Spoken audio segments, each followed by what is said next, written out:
Radha Shrivasadi Gaura Bhakta Vrinda Jai Shri Krishna Chaitanya Prabhu Nityananda Shri Advaita Gadadhar Shrivasadi Gaura Bhakta Vrinda Hare Krishna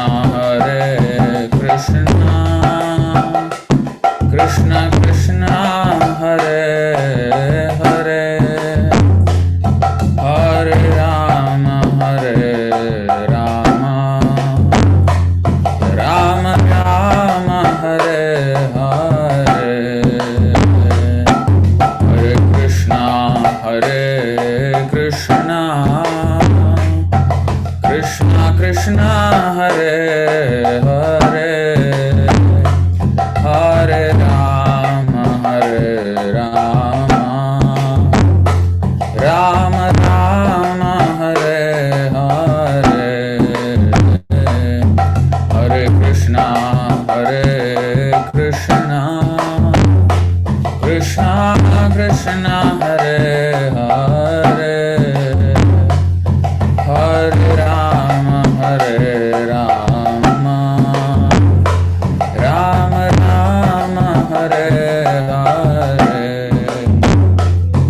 Hare Krishna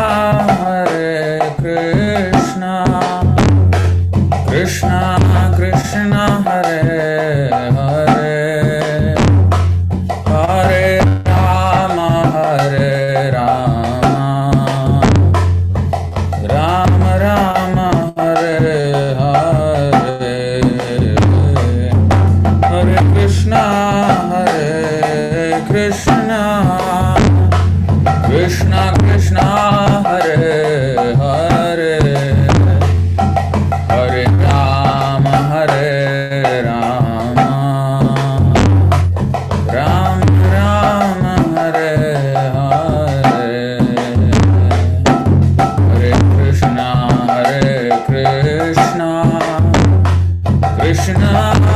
Krishna Hare Hare Hare Rama Rama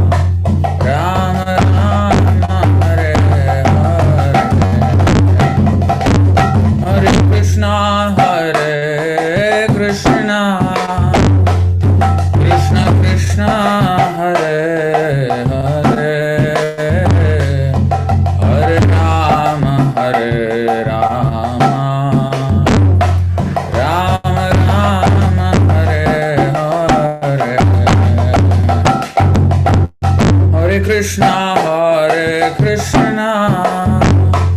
Krishna Krishna Hare Hare Hare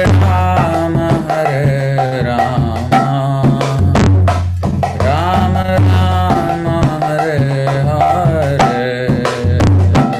Hare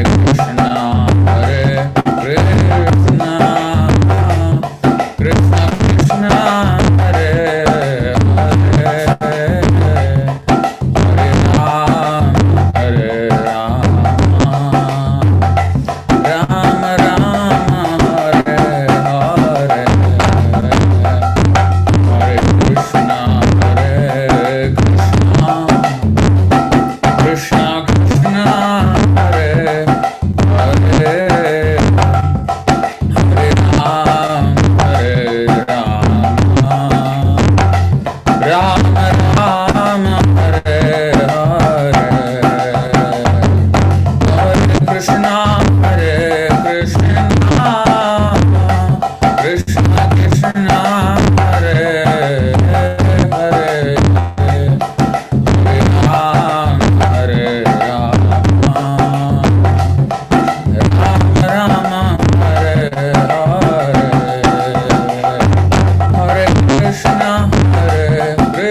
Hare Hare Rama Hare Rama Rama Hare Hare Hare Krishna Krishna Krishna Hare Hare Hare Rama Rama Rama Hare Hare Hare Krishna Krishna Krishna Hare Hare Hare Rama Rama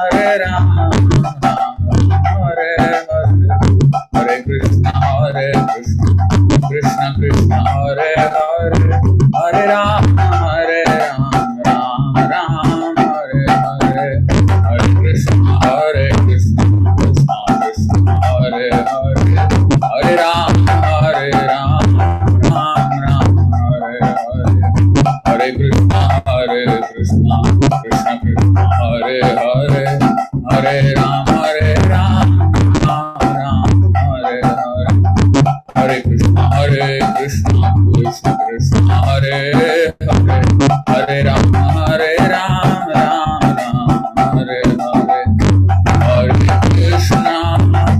Hare Krishna Krishna Krishna Hare Hare Hare Rama Rama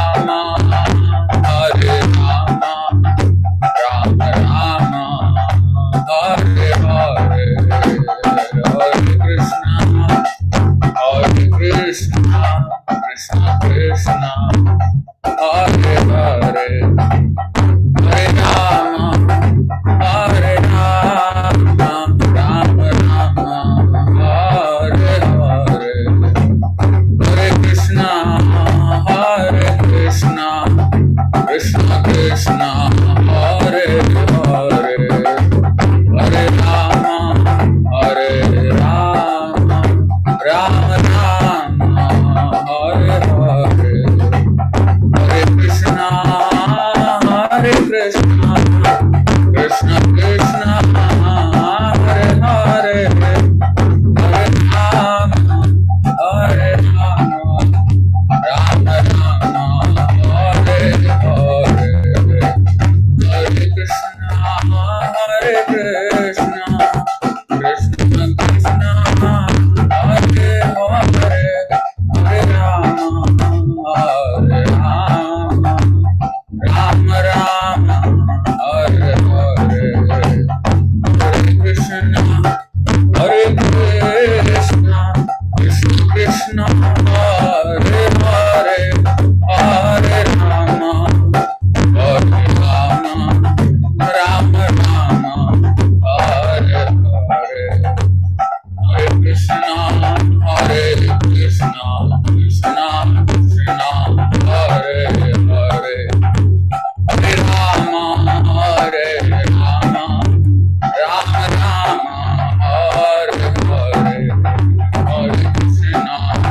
Hare Hare Krishna Krishna Krishna Hare Hare Hare Rama Rama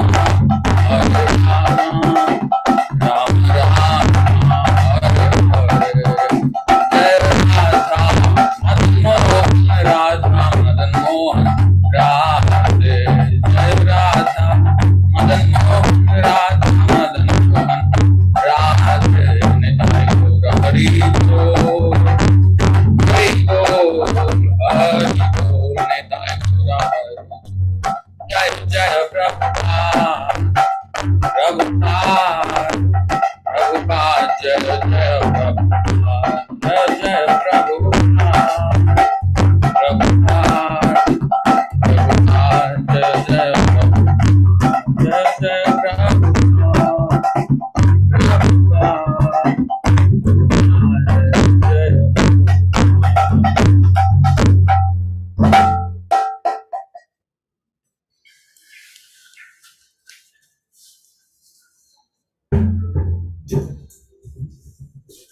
Hare Krishna. So, I hope that was audible today. How was the audio? Was it clear? It was good, Prabhu. It was clear. Yeah, clear, yes. All right. Thank you very much. Also, just to let you know, we are also live on YouTube as well now. Okay. Yeah, I could see it. Okay. So, all right. So, yesterday we really went out of time limits. So today I need to keep to the time limit and we have more questions. Okay, so let's immediately begin. So we will say this Mangalacharan prayers before we start.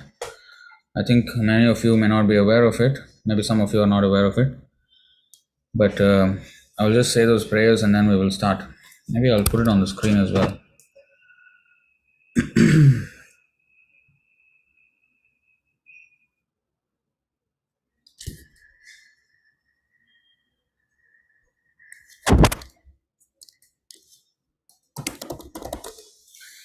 Om Namo Bhagavate Vasudevaya. Om Namo Bhagavate Vasudevaya. Om Namo Bhagavate Vasudevaya. Om Ajnanatimirandhasya Jnananjana Shalakaya Chakshurunmelitam Yena Tasmai Shri Gurave Namaha. Shri Chaitanya Manobhishtam Sthapitam Yena Bhutale Swayam Rupah Kadamahyam Dadati Swapadantikam Vandeham Shri Guru Shri Yutapadakamalam Shri Gurun Vaishnavanscha Shri Rupam Sagrajatam Sahagana Raghunathanvitam Tam Sajivam Sadvaitam Savadhutam Parijana Sahitam Krishna Chaitanya Devam Shri Radha Krishna Padan Sahagana Lalita Shri Vishakhanvitamscha He Krishna Karuna Sindho Dinabandho Jagatpate Gopesha Gopika Kanta Radha Kanta Namostute Tapta Kanchana Gaurangi Radhe Vrindavaneshwari Vrishabhanu Sute Devi Pranamami Haripriye Vancha Kalpatarubhyascha Kripa Sindhubhya Evacha Patitanam Pavanebhyo Vaishnavebhyo Namo Namaha Namo Vishnupadaya Krishna Presthaya Bhutale Srimate Bhaktivedanta Swaminiti Namine Namaste Saraswate Deve Gauravani Pracharine Nirvishesha Sunyavadi Paschatya Deshatarine Jai Shri Krishna Chaitanya Prabhu Nityananda Shri Advaita Gadadhara Shri Vasadi Gaura Bhakta Vrinda Hare Krishna Krishna Krishna Hare Hare Hare Rama Rama Rama Hare Hare.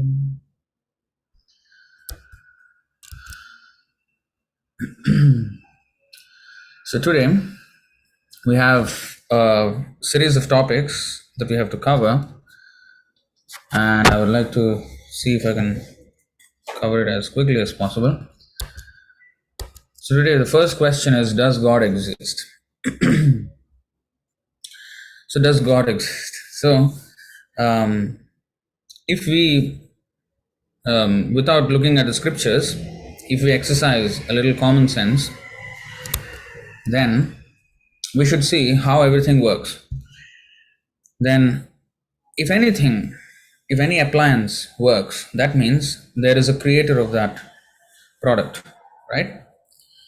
Anything that works properly, there is a creator for it. So, for example, if a car is being driven, of course there's the driver, but also there is the engineer. Just a second though.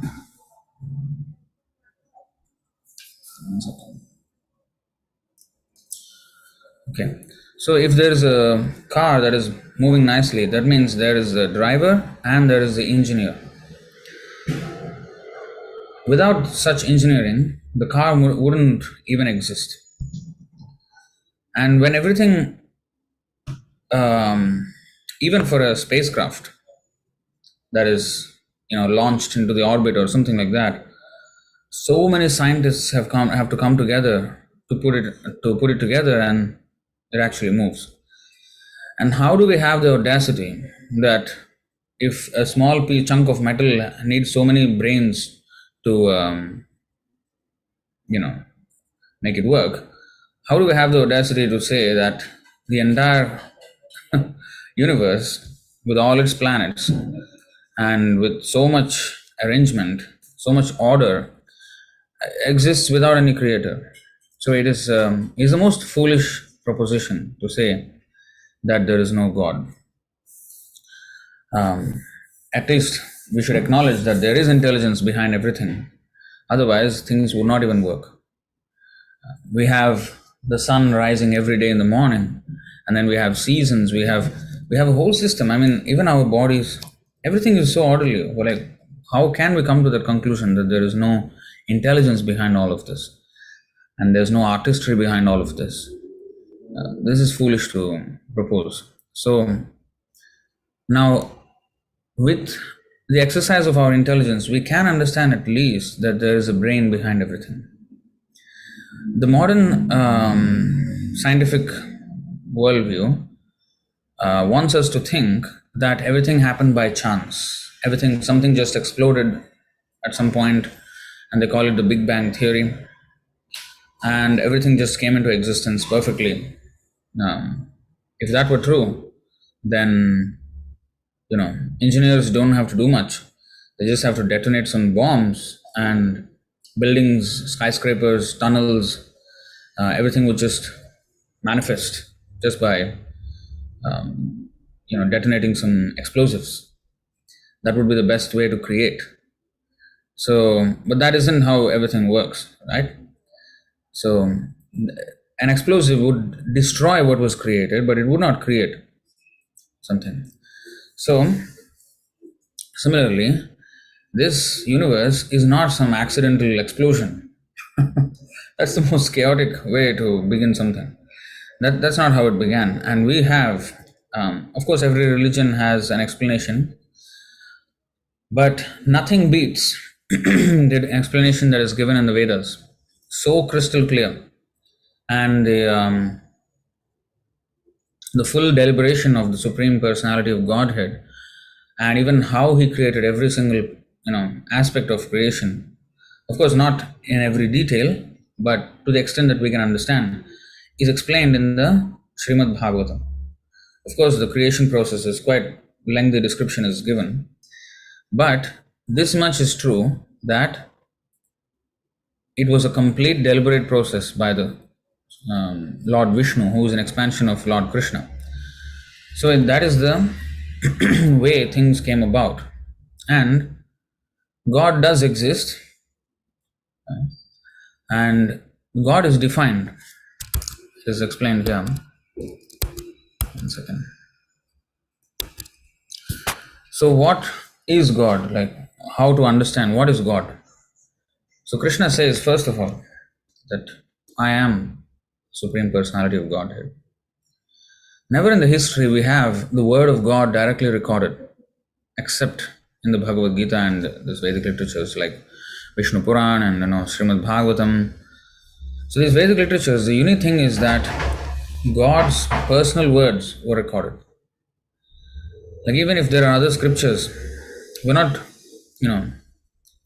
saying something against those scriptures, but it's just that it's the same knowledge that is being distributed in all scriptures. But just that the amount of detail and the amount of intricacy that is mentioned is the greatest in the Vedic literature that you can find on earth. Because the people that, for example, Arjuna, Krishna spoke to Arjuna. Arjuna was a very cultured man. I mean, one of the most intelligent and one of the strongest persons on earth at that time. The greatest archer, greatest warrior at the time.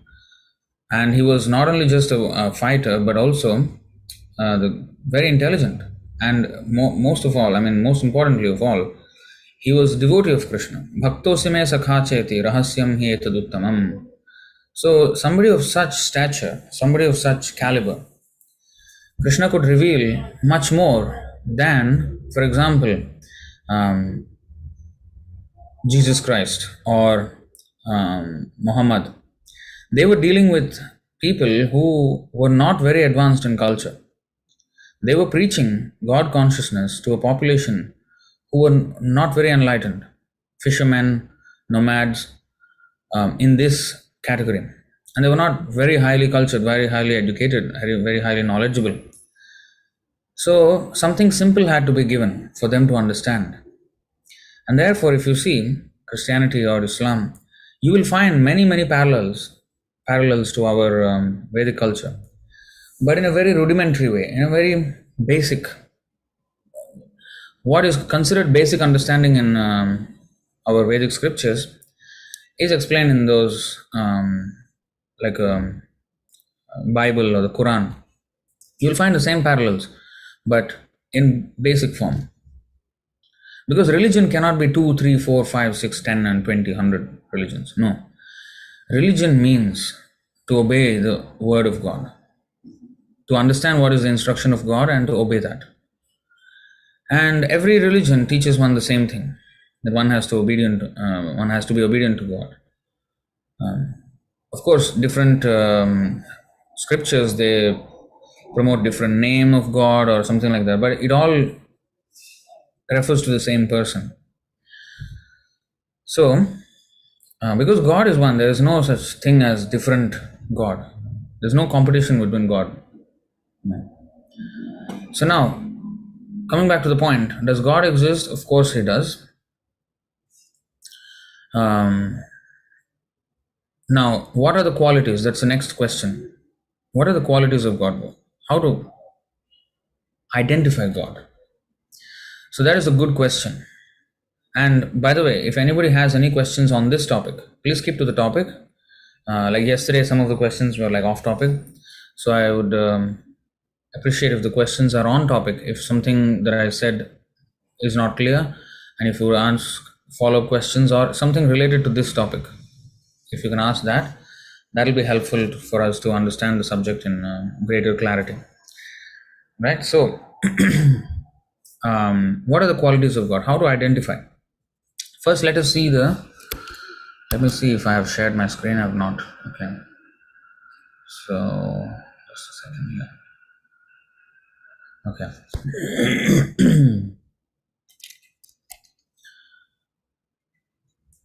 So, Krishna says here,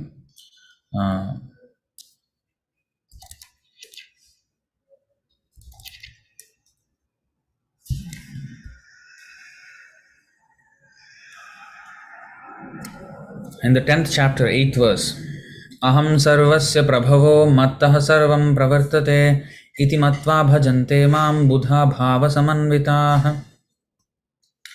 I am the source of all spiritual and material worlds. Everything emanates from me. The wise who perfectly know this engage in my devotional service and worship me with all their hearts. So you see this? He's claiming that everything emanates from him. And he did not say these things because I can also say, right? I can also say, oh, the sun is coming from me and moon is. How do we verify? So he even demonstrated with his personal activities. If you see Srimad Bhagavatam, for example, he lifted the Govardhan hill just with his little finger left hand.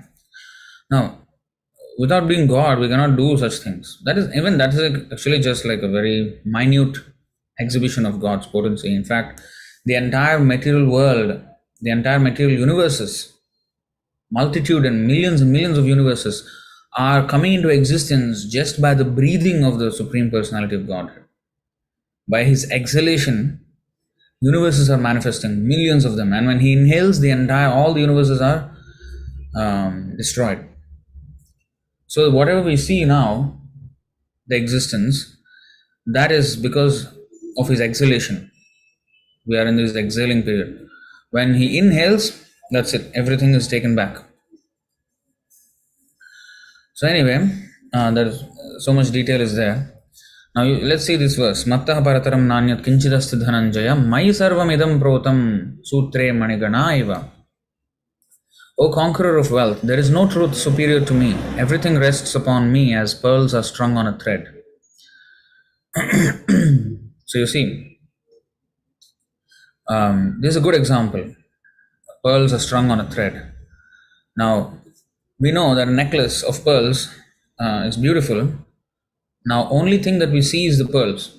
We don't see the thread, underlying thread. But we should know that without that thread, there is no way that the necklace will hold together. The thread is the very base of the necklace. So similarly, now we may not see God, we may not see the beautiful pearl-like creation of God, but we don't see God. So that is the next question, because if God does exist, why can't I see Him? So we have to become qualified. Then we can see Him. It's not that He cannot be seen. He can be seen, and there are people who can see Him, the pure devotees. They can see Him all the time. And they can talk with Him, they can dance with Him, they can play with Him. We can do all this with God. God is very youthful, fresh, ever youthful person. And here it is said that He is the underlying principle of everything. So we have to become qualified in order to see God. Even if I want to see the Prime Minister of this country, I have to have some qualification to see him. I can't just demand, hey, Prime Minister, come before me. I want to see you. I want to believe whether you are really in existence. I can't demand such thing. I have to become qualified. Suppose if I do something good for the country, and the Prime Minister himself will invite me and give me a medal of honor. Suppose I am a soldier and I fought bravely in a war or something like that. Or if I'm a policeman and did something very wonderful and caught a criminal and some bravery award or something, the Prime Minister will himself come and give. So our spiritual master, Prabhupada, his spiritual master, Bhaktisiddhanta Saraswati Thakur, he was a great Acharya, great spiritual teacher, Acharya. He said, don't try to see God. Act in such a way that God wants to see you. So that is a very important thing, because we are not here to demand without any qualification, hey God, come before me. He is what? Our servant? He is not our servant. He will not come before us. The more we challenge, the more, because if we want to be stubborn, there can be nobody more stubborn than God. He will even more convince us that He is not there. Oh, see, I can't see God. There is no God. So for such people who are adamant not to see Him, for him, he stays covered. Naham prakashaha sarvasya. He says in the Bhagavad Gita, 7th chapter, 25th verse, I will not show myself to the atheists. You may say, oh, if he shows himself, that would be easy, right? Then everybody would start believing. No, they will not. Even if God comes in front of them, they won't believe. That is the thing. They don't believe. And without qualification, why God should come? So we have to become qualified. If somebody is greater, I must submit. It doesn't hold water. The argument doesn't hold water that the Supreme Soul has to submit to us. No. We have to submit. Then yes, the Lord is more than willing to give Himself. He just wants our favorable disposition towards Him. Now, what are the qualities of God? Because I can say tomorrow, I am God. Because there are many people like that. They say, I am God and I can show you how to become God also. There are many bogus Swamis, Yogis, Babas who come and exploit naive, exploit the naivete of innocent followers. And many get cheated like this. But we should not get cheated. We are not after some cheap God who can just say he's God and then he has no qualities. No. Therefore, we have to understand what are the qualities of God. How do I identify? If somebody says he's God, how can I test whether he's God or not? So I will show you one verse. These are the 6 opulences of God. In Sanskrit language, God is referred to as by the word. Many words are there. Of course, Krishna is his personal name. But he's also known by the word Bhagavan. Before we go to the screen, what is Bhagavan? Van means one who possesses. Bhaga means opulence. A fortunate person is called Bhagyavan, on whom fortune is bestowed by some higher power, by some higher being, which is God. God is actually the owner of all fortune. And who is blessed by God, who is fortunate enough to be blessed by God, he is called Bhagyavan, a fortunate person. So, but Bhagavan is different from Bhagyavan. Whereas Bhagyavan is a person who is bestowed upon, who is blessed by good fortune. Bhagavan is the owner of the fortune. So, what is this opulence? Bhaga means opulence. What is this opulence? There are 6 types of opulences. Now let's see that. This is defined in the Vishnu Puran by Parashar Muni, father of Vyasadeva. Let's see if we can take that out.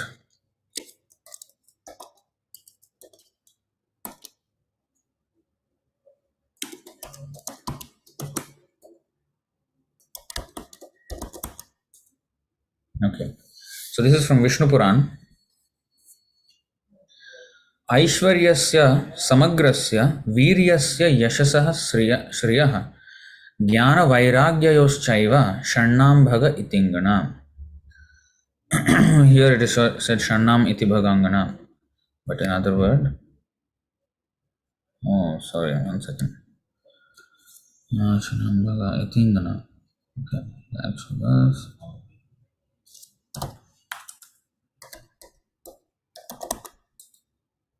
Okay, here it is.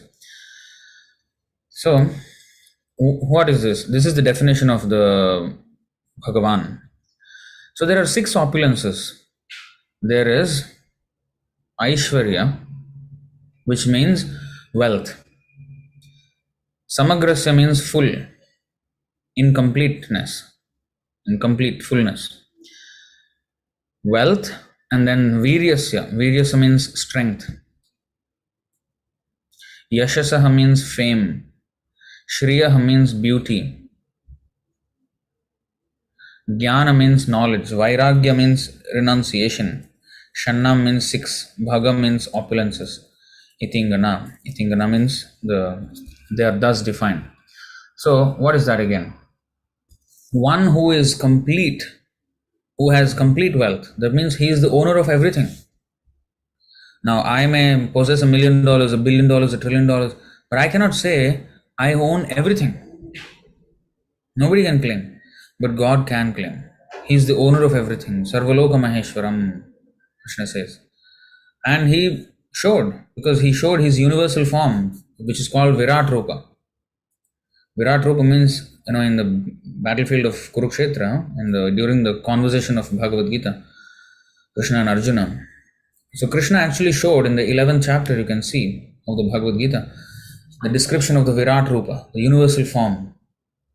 He showed Arjuna a unique form in which Arjuna could see, sitting in one place, the entire universe as being contained in Krishna. Everything Arjuna could see sitting in one place.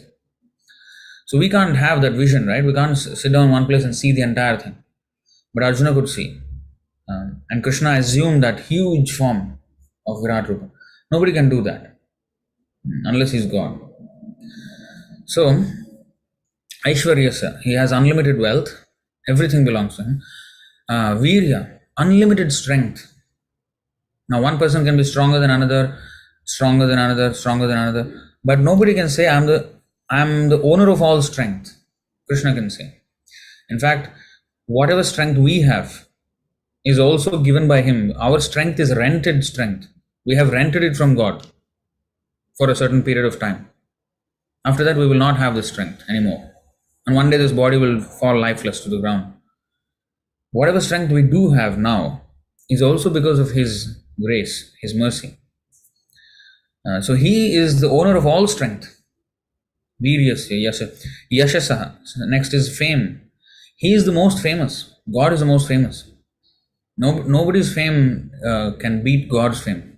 Now you may say, come on, there are so many atheists, the vast majority of the people, nobody knows God actually in the whole world. How can you say God is the most famous? So we should understand that we only are seeing from this perspective of the earth. Of course, there are so many people who pray to God, so they acknowledge the presence of God.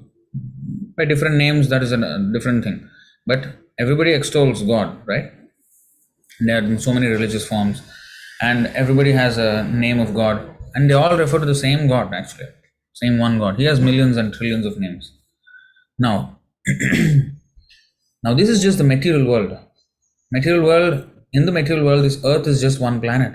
And there are millions and trillions of planets in this just one universe. And we have information from our scriptures that there are millions and trillions of universes. And everywhere there is religious systems and God is praised and God is glorified. And that's just this material world. Now, this material world, ekam shena sthito jagat, it is said that it is just the entire material world comprising millions and trillions and innumerable universes comprises only 1/4 of the energy of God. The 3/4 energy, the vast majority of God's energy, Krishna's energy, is exhibited in the spiritual world, where there are planets which we can't even imagine the size of. And the 3/4 of the population, if we think that, if you see the earth, it's congested with life, right? There are microbes, there are insects, there is grass, there is plants, animals, birds, reptiles, humans. There is just so much life here. Now, we have information from Vedas that every single planet is similarly full with life, not that every single planet is empty. Now, that is just one universe. If all the millions of stars and everything that you see, all the luminaries in the sky that you see and all the luminaries that you can't even see, all of them are full with life, then that is just this one universe. And I'm not talking about galaxies. I'm talking about the entire universe, which has many galaxies.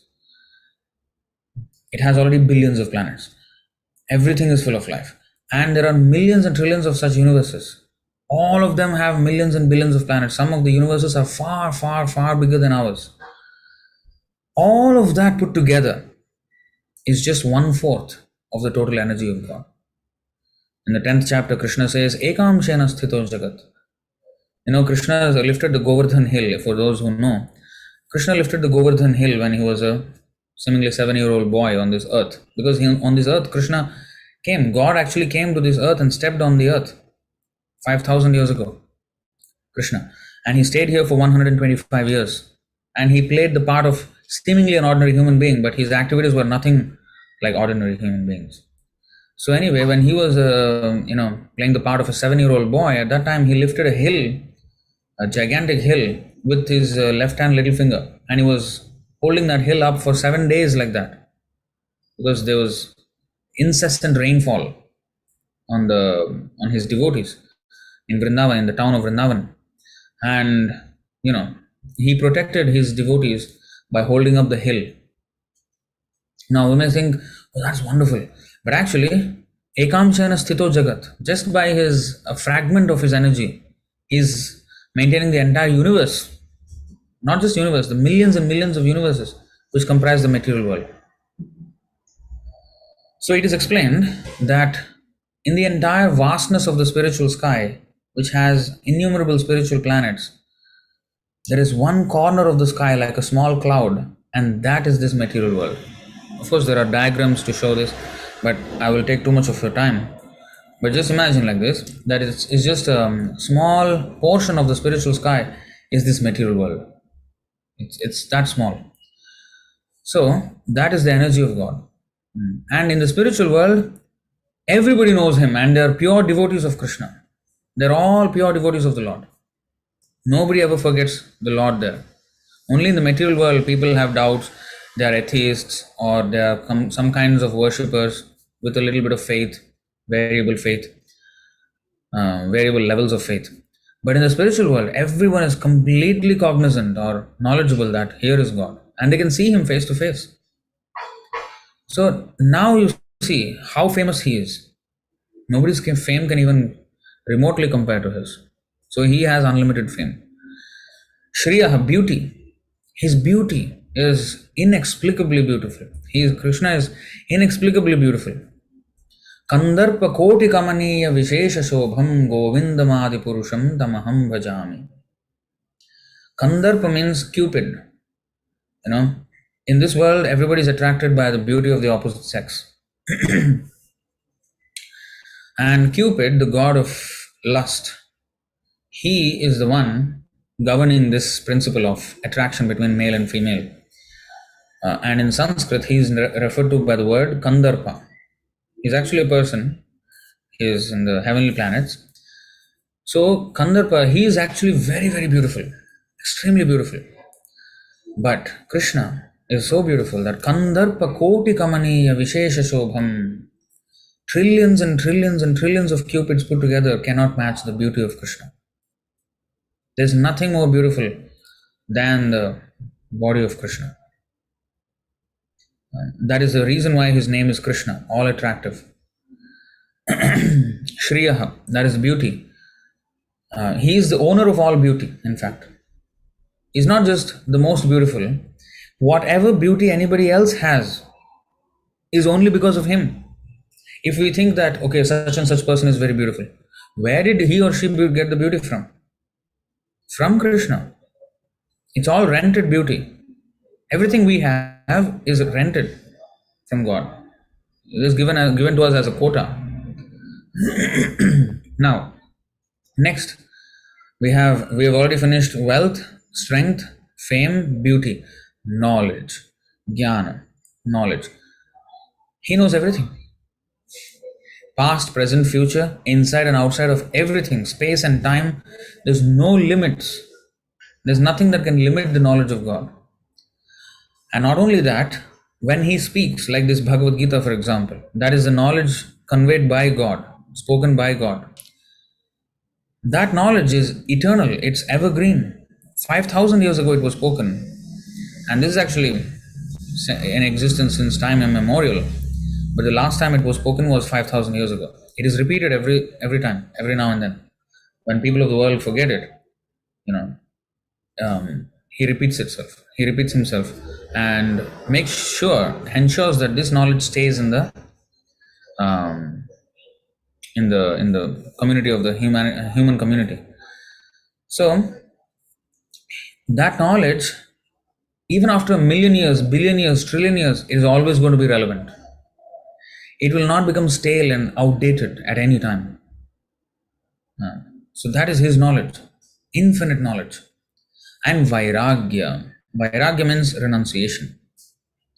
Renunciation means he is not attached to all of this. Although, like if a rich man is attached to his wealth, but Krishna is not attached to his wealth. Now everything belongs to him, but he's not attached to anything. He does not bother about anything. Nothing bothers him. He's not attached to anything.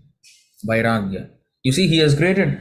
Now here people are trying to hoard some gold and some money, but not only on this planet, but all the millions of planets. Everything is owned by Krishna. Krishna does not come and proclaim and tell everybody that I'm the owner. He is not attached to his wealth at all. You can't even see him here. He's not even interested here. That is God. Infinite renunciation, infinite beauty, infinite knowledge, infinite fame, infinite strength, infinite opulence or wealth. So this is the definition of God. And that's why his name is Krishna. Bhagavan means one who possesses all these 6 bhagas, the 6 opulences that we have just mentioned. In complete fullness, infinite quantity, he is referred to as Bhagavan. Now, anybody who has in this world even a minute quantity of any one of these opulences becomes attractive. For example, if anybody is exceedingly rich or even a little bit rich, he or she becomes attractive. People will flock around that person because there is wealth. If somebody is strong, he or usually, men are stronger, they become attractive. Like for example, Bruce Lee. He was a strong, martial artist, attractive. We had Arnold Schwarzenegger, the bodybuilder, attractive. Sometimes it is just physical strength. Sometimes it is influential strength.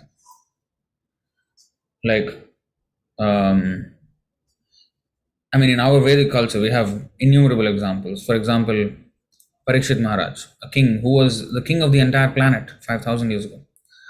And before that also, there were great kings who held unimaginable amounts of influence. So he or she becomes attractive. That is strength. Then there is fame. Somebody who is famous, like even in today's world, there is pop stars, there are music, actors, there are sportsmen who are famous, and that also is attractive. And then beauty. Somebody who is beautiful is very attractive. That's a given. And somebody who is knowledgeable is also attractive. And somebody who is renounced is also attractive. Why in any culture, the monks, especially in the Eastern cultures, the monks are revered. They're respected. Why? Because it is not easy to do what they do. Somebody who has renounced this world. I think there was a book also, a bestseller book called The Monk Who Sold His Ferrari. There was a book like that. He was, a rich man, and, he sold his Ferrari and everything, he became a monk. So those books, why is a bestseller? Because renunciation is an attractive feature. So anybody who has even a little bit of these 6 opulences becomes attractive to others. And God has all these 6 in infinite quantity. Now that makes him irresistibly attractive. Only if we know him, if we start to hear about him, he will become irresistibly attractive. And that's why his name is Krishna. Krishna, Akarshan means attraction. Krishna means one who is attractive. All attractive. He's attractive in every way. Whichever way you look at him. So that is God. Now, Erica is asking, how shall I imagine God? You don't have to, fortunately. You don't have to stretch your imagination. Because without imagination, we cannot really understand how he looks like. But when Krishna himself descends and shows himself, then it is, then we can understand how he looks. In fact, a hint is given in the Bible, for example. Man is made in the image of God. That means man's form, human form, is fashioned after God's form. Man is made in the image of God. So, in other words, God's form looks like something like ours. Now you may say, hey, come on, that is such a limited form. How can he be unlimited? And our form is, has so many imperfections. Yes, our form has imperfections because it is of flesh and blood and of this matter. Now, just like a mannequin is like a statue. It looks like a human shape. It is fashioned after a real human, but it's not human. It's made of plastic. So similarly, our form is made of flesh, bones and everything, but God's form is not made of flesh and bones. It's Satchidananda Vigraha, it's spiritual form. But it resembles this. In fact, it is not that God's form resembles our form. Our form resembles God's form. It is the other way around. So that is already mentioned in the Bible. That hint is given. But in our scriptures, the full description is given. That, how beautiful is his form. We have some shlokas also about that. Some verses about that. About his beauty. Now we can go through them, but I do not know how much time we have. But, you may say now that, if he has 2 legs, if he has 2 hands, if he has 2 eyes, that's very limiting. How can he see everything with that? This is the thing. We try to calculate God according to our limitations. That is the mistake we make. He has 2 eyes, but he can see every single thing, everywhere. He can be right in front of you, and at the same time, he knows everything. He's not like us. He's completely not like us. Although it may resemble,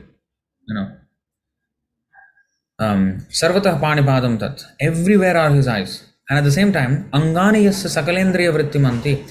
Each part of his body can do the function of every other part. Like he can see with his finger. We can't. He can eat with his eyes. We can't. Every part of his body is interchangeable. Function-wise. He can do the function of one part of the body with another part of the body. And for us, what is far and near, for him there is no such distinctions. Goloka eva nivasate akhilatma bhuto. He is situated in his own planet of Goloka Vrindavan, the abode of God in the spiritual world, Vaikuntha. Vaikuntha is also, there are millions of Vaikuntha planets. And there is one supreme Vaikuntha planet which is called Goloka Vrindavan, where particularly Krishna resides. In other planets, the Narayan form with 4 hands, he resides. But Krishna, 2 hands, 2-handed form, he resides in a supreme planet called Goloka Vrindavan. These are all described in the Brahma Samhita, for example, and other literatures. So, the Supreme Lord exists there in that planet, but at the same time, Akhilatma Bhuta, Andantarastham, Paramanu Chayantarastham, he exists in every single atom of creation. How can that be? If I am here in Singapore, I am not in India. If I am in one room, I am not in the other room. So I have my own limitations. But Krishna does not have. At the same time, he has a form.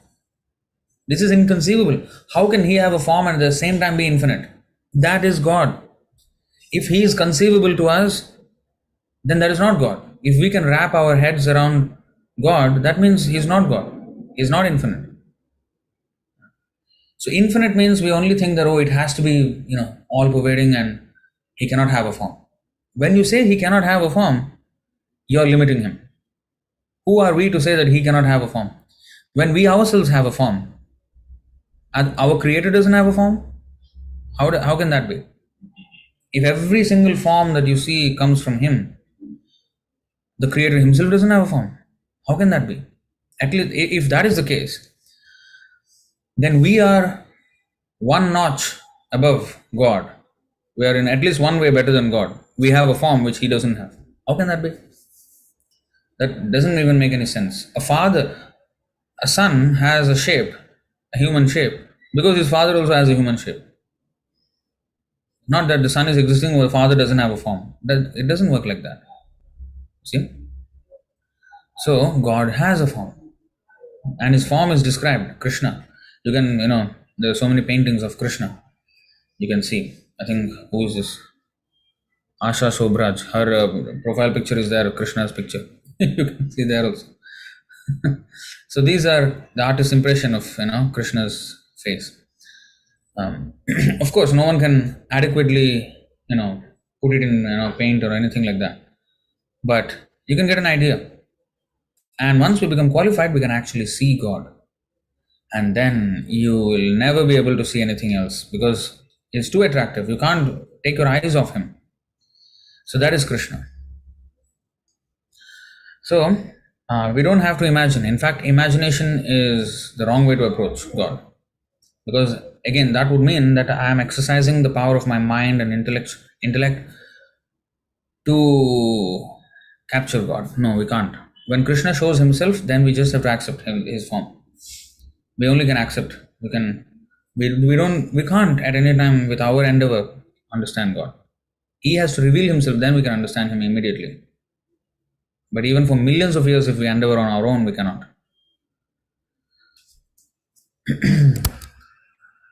Panthastu koti shatavatsara sampragamyo. We have also mentioned that yesterday. Even for millions of years, if we go at the speed of mind, we can't still understand the Supreme Personality of Godhead. But if he shows himself, then it's immediately understood. So we have to become qualified to see God. Now, what is the next? How many gods are there? One. Otherwise, there's no meaning to the word God. God means Ekale Ishwar Krishna Arsabhratya. If there is competition for God, that is not God. That is not God. God has to be one. See? God has to be one. If there is competition, that means he is not God. So Krishna says, I am the owner of everything. So there is no other contestant to that. So by definition, God is one. Nityo nityanam chetanas chetananam eko bahunam yo vidadhati kaman. In the Upanishads it is said that one person, God, who is the eternal conscious being, he is maintaining the innumerable eternal conscious beings that we are. We are also eternal, we are also conscious. He is also eternal, he is also conscious, but he is supremely eternal. Eternal we both are, but supremely conscious. He is conscious of everything, but we are only conscious of our own body and our own existence. I do not know what is going on with your life. What pleasure or pain you feel, I don't feel. But Krishna knows the pains and pleasures of everyone, and he knows every nook and corner of his creation. So he is his supreme consciousness. So, how many gods are there? Only one. Now, many people think Hinduism, oh, there are many gods. So, no, it is not the case. So, I think that's the next question. But in the question in the comment section, we have how about Brahman, Paramatma, and Bhagavan? Now, this is a subject. Again, will take some time to understand. Okay, let's try to understand this. The same Supreme Personality of Godhead is referred to as Brahma, Brahman, Paramatma, and Bhagavan. Now, Vadanti tat tattva vidas tattvam yajnanam advayam.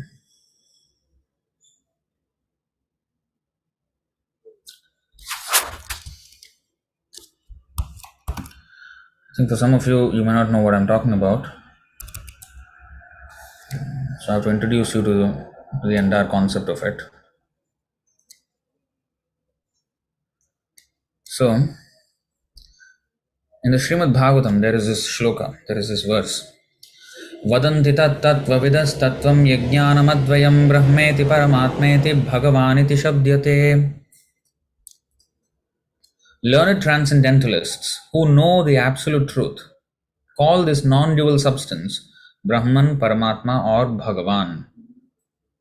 Now, Bhagavan, we have seen, is the Supreme Personality of Godhead. But he is understood in three phases according to the advancement of the spiritual practitioner.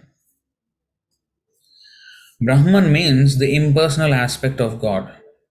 Many people today, when they refer to God, they refer to words such as the universe, the power, the supreme power, something like that, in a very impersonalistic way, as if he is not a person. Universe is not a person. Universe is it's a accommodating space for the entire planets and everything, the entire sky. So that has no consciousness. Universe has zero consciousness. Okay? Just like this table or any non-living thing has no consciousness. So universe is just a accumulation of all these what is that, dead material things. How can it collectively have consciousness? It does not. So that is a vague understanding of God. So Brahman is something akin to that. To understand, actually it is referring to Brahma Jyoti, the infinite light that comes from the body of Krishna, which is impersonal. Light is not the source. The light has a source.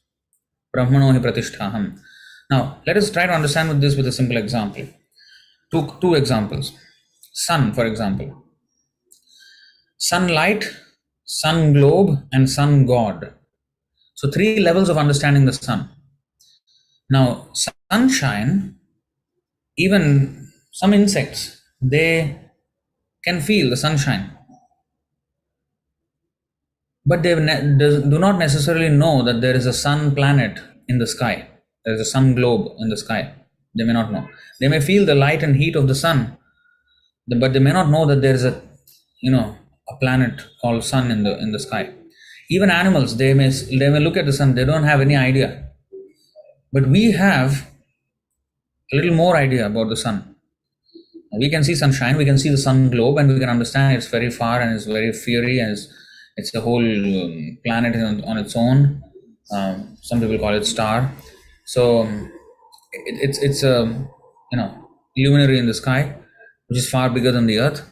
So we have some information, but not full information. Now, if you actually go to the sun planet, there is full civilization there on the sun planet, just like on the earth, but much, much more advanced. That information we get from the Vedic literature. And Krishna, in fact, spoke the Bhagavad Gita 5,000 years ago to Arjuna. But before he spoke to Arjuna, the last time he spoke, before the previous time, is to the sun god on the sun planet. That means there is a whole civilization and there is a king of that planet, and his name is Vivasvan. His name is also given. And Krishna spoke to him. So we cannot survive on the sun planet with this body. But if you have a body made of fire, you can comfortably live there without any problem. So the beings on the sun planet, they have a body predominantly made of fire, whereas we have body predominantly made of earth. Ours is suitable for living on the land, on the earth at this temperature.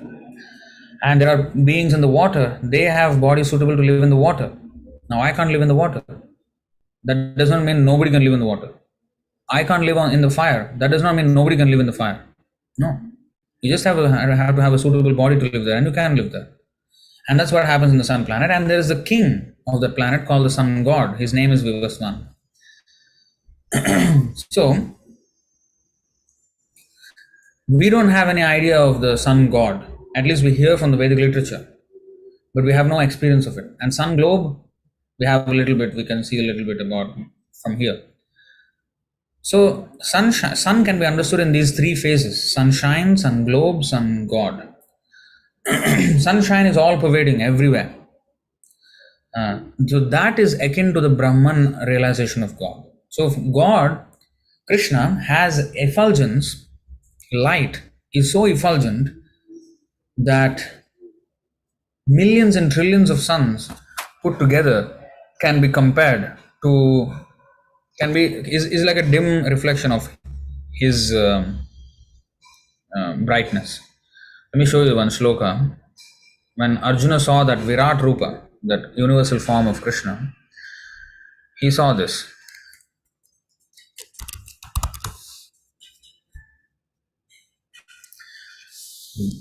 11th chapter of Bhagavad Gita, 12th shloka, 12th verse. Divi Surya Sahasrasya Bhaved Yugapaduthita Yadi Bhaha Sadrishi Sasyad Bhasas Tasya Mahatmanah. I'm reading here, this is in Romanized Sanskrit, but this is how it actually looks in the Sanskrit lipi or script. But so that it's easy for everyone to at least see some words there. So I'm showing the Englishized version of it. Here, if hundreds of thousands of suns were to rise at once into the sky, their radiance might resemble the effulgence of the Supreme Person in that universal form.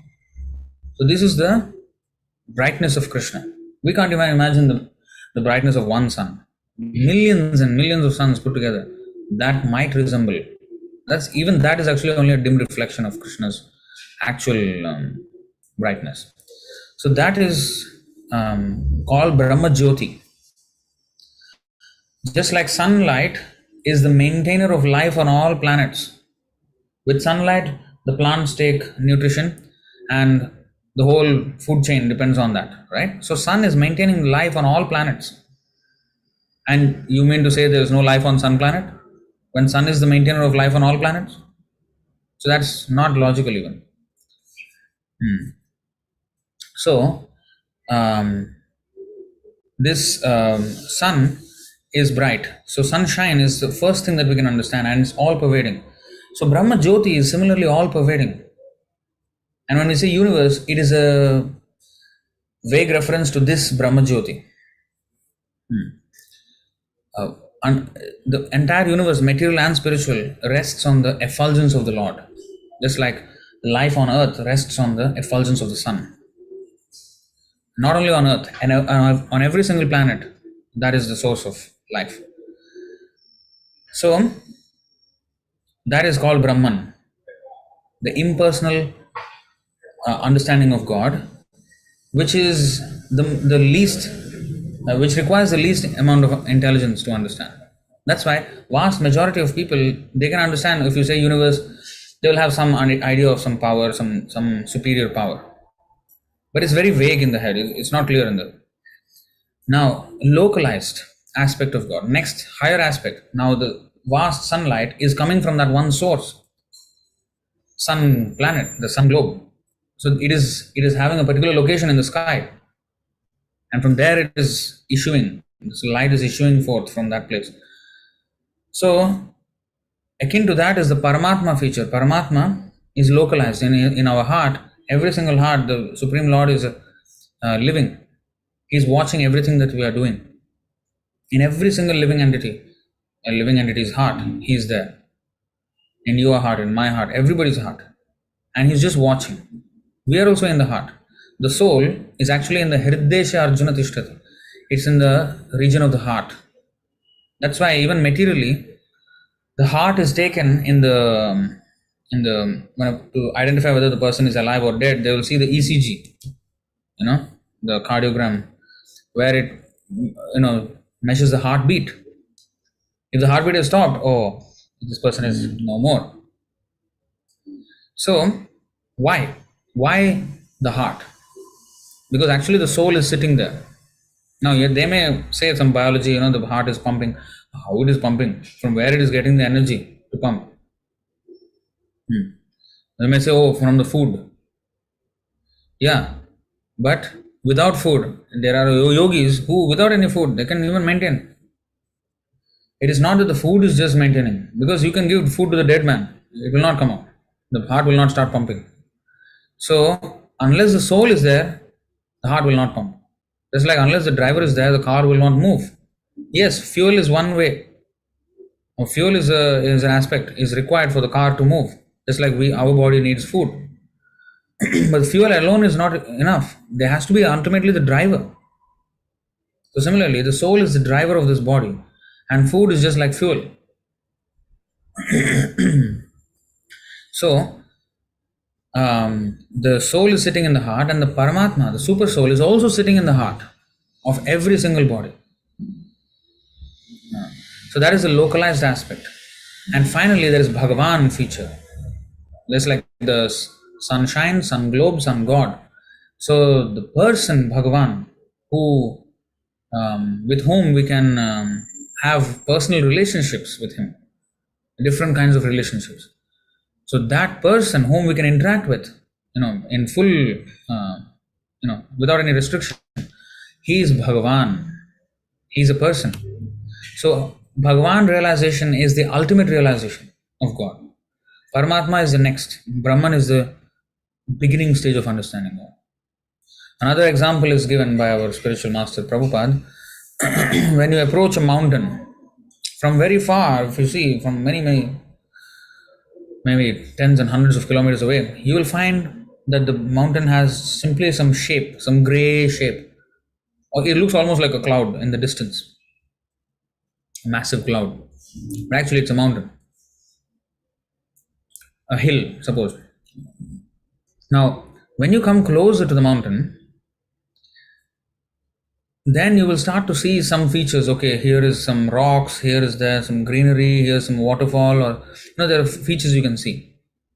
You will have a little more understanding of the mountain. And when you actually step onto the mountain and then see, you can see every single grass and insect and snake or whatever, all the wildlife, the flora and the fauna, everything you can see in full detail.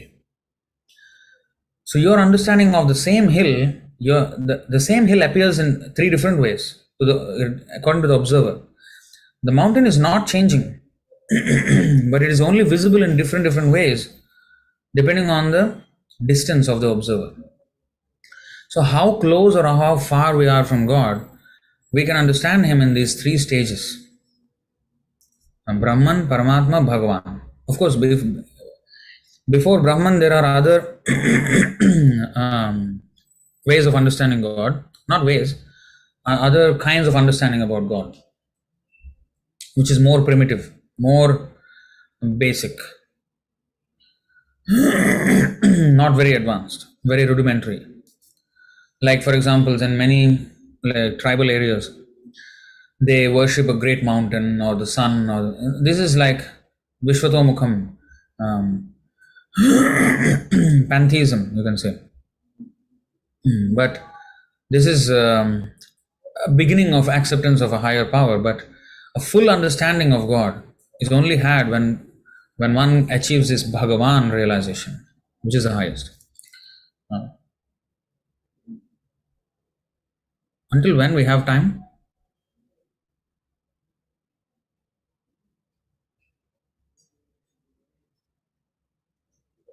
Is it until 10:30, 10 o'clock? 10 o'clock, right? Please let me know in the comment section. Okay, so 9:30 Thailand, so 10:30 of... Okay, I'll try to finish in about half an hour or 40 minutes max. Okay, 10:30 SG time. Okay, so coming back to... So now that you understood this Brahman, Paramatma and Bhagavan, I hope it was clear. So, so these are the stages of understanding God. Now, if you see many religions today, many of them say that God is impersonal. He cannot have a form. So that is the Brahman realization, that stage. It needs more advancement. A person needs more advancement to understand that actually God can be a person. It is the ultimate understanding of God. We may not accommodate that. It seems like if he's a person, then he's limited, but not. He's not. As I already told you, that to say that he cannot be a person, that is trying to limit God. Of course, we cannot limit him in our idea. We're having a limited idea of God that he cannot have a form. How can he cannot have something? That means he's not infinite. He's incapable of having a form. What is that? That is not God. He has a form, at the same time he is a controller of everything. That is God. He is Anoraniyam Mahato Mahiyam. He is smaller than the smallest and bigger than the biggest at the same time. And he demonstrated this when he was here on the earth. There was a pastime where, he, as a small boy, he seemingly ate some dirt. And then the mother said, oh, because his brother Balaram, who's again Krishna expansion. So they were playing the parts of small children. And, sometimes children put anything in the mouth, you see. So he also put some dirt into his mouth. And then the brother went and complained to the mother, Yashoda. So then mother said, hey, did you eat dirt? No, I did not. Then, no, show your mouth. Show me your mouth. Then, Krishna opened his mouth. And when Yashoda looked into his mouth, she saw the entire universe in his mouth. All the planets and the sun, the moon and everything.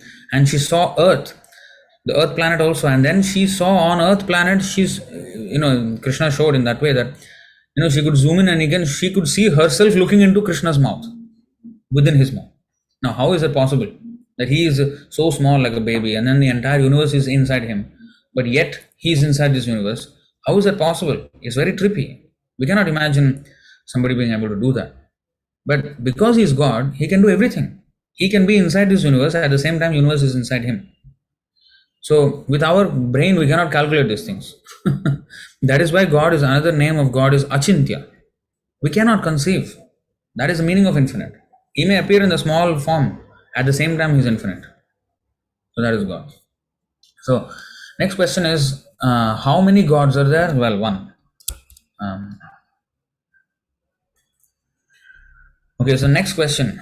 Why are there so many religions? What is the definition of religion? What is the definition of science?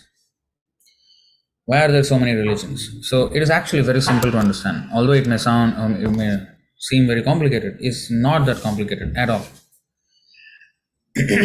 Religion means the code of God, the law of God. To obey God, that is religion.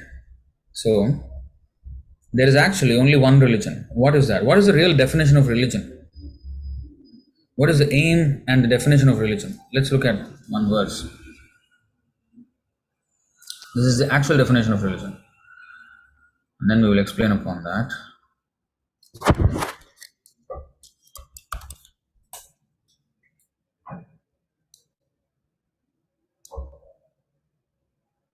In the Srimad Bhagavatam, this is mentioned. Savai pumsam paro dharmo yato bhaktiradhokshaje ahaitukya pratihata yayatma suprasidati. The supreme occupation or dharma Dharma is also translated as religion, but actually it's occupation. The supreme occupation or dharma for all humanity is that by which men can attain to loving devotional service unto the transcendent Lord. Such devotional service must be unmotivated and uninterrupted to completely satisfy the self.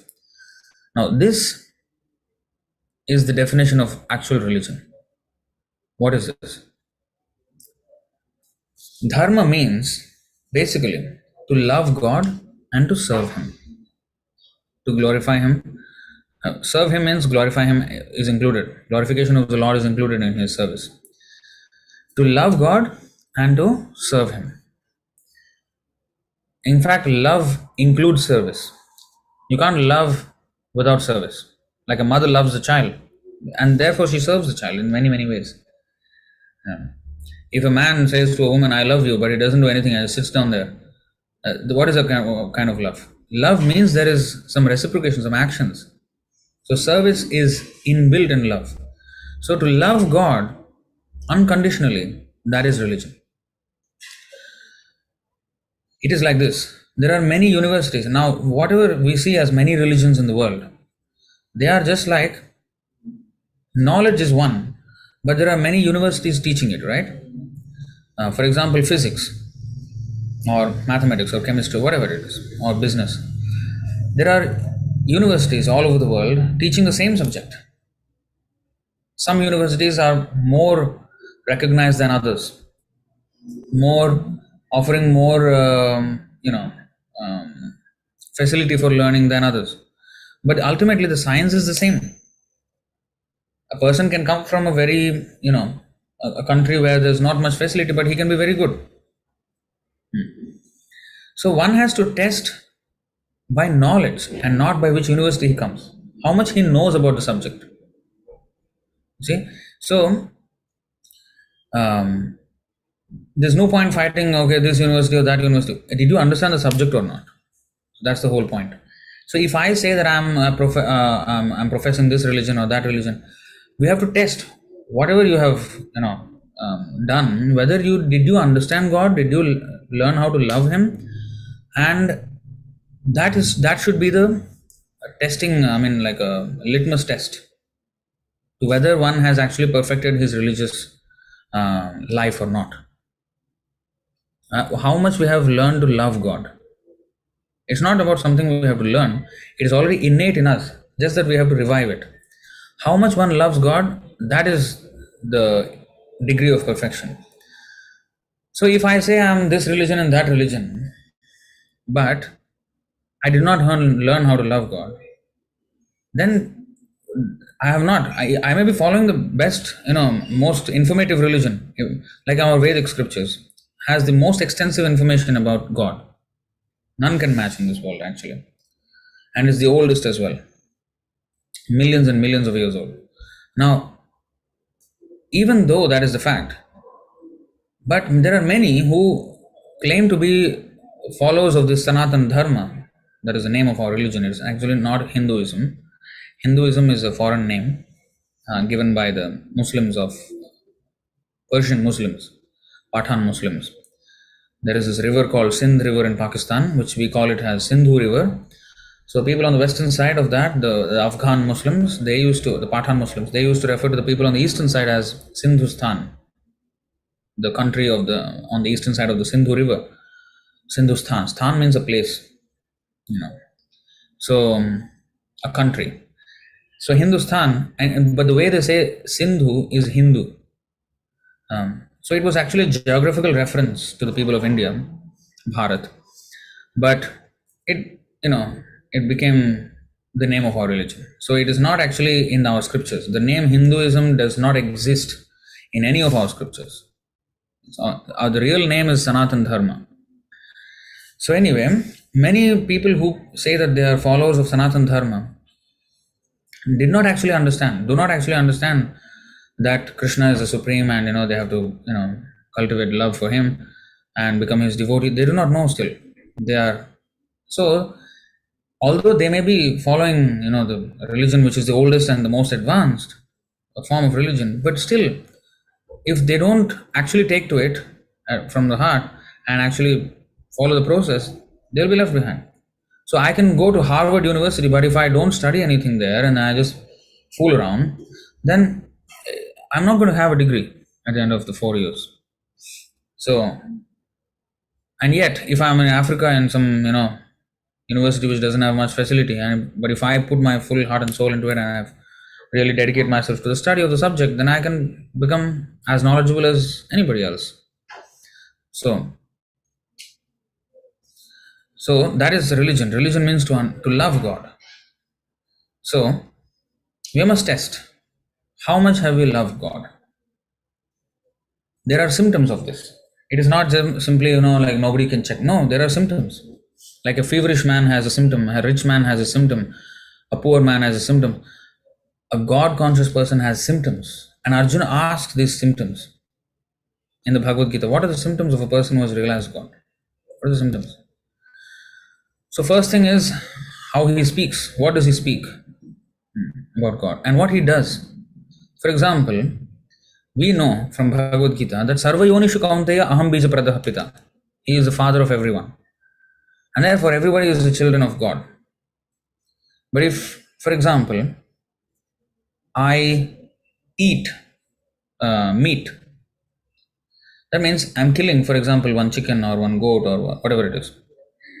Then I am doing violence, committing violence upon a brother, because ultimately we're all children of God, right? So if I love God, I will love everything that belongs to God as well.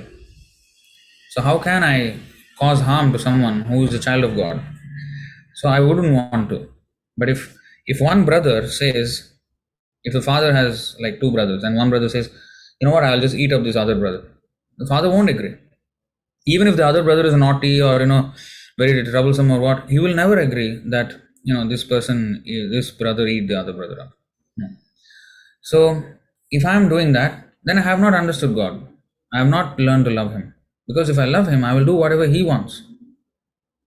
So God never wants us to, for example, eat meat. In any religion, this is prohibited actually. Even in Christianity, thou shalt not kill. Even in Islam, in the second verse of the Quran, it is said, blood is haram. Haram means you absolutely prohibited blood. And therefore, sometimes, most of the time, they put the animal upside down and they slit open the throat and then they let all the blood come out. And then they kill the animal and then, eat like that. But we cannot guarantee that not even a single drop of blood is there in the body by the process. So the actual import of that sentence is you cannot eat meat because every meat has blood inside. There are capillaries, there are blood vessels everywhere. How can you say that all blood is drained out? It can't. So actually no religion on the planet actually supports this. But nowadays nobody cares. So when we have knowledge, then we should change. Like many people who come to our movement also. Okay, before they were doing many things. But once they understand, okay, now I understand. Okay, I will not do this. So they change. So with knowledge, you can change your course of action. So that is the test. If I am advancing in Krishna consciousness, if I am advancing in religion, religious life, I must develop many of the qualities that are... Recording stopped? What is that?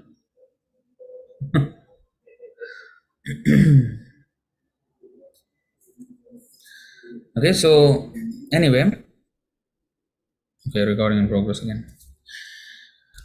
Okay, so this is religion. Religion means to love God, and love God means, I love God. It's not just like I'm in some some phantasmagorical feeling or something. No, first it starts with obedience. If I love someone, if I respect someone, I have to obey what he says. So the first sign of love is obedience. I should be willing. Okay, whatever I was doing until now is wrong, or I did not know, I was in ignorance. But once I know, okay, now I should change. With knowledge, I should adopt those principles of knowledge and in my life and change myself. That is the beginning of respect. That is the beginning of love. Without respect, there is no love.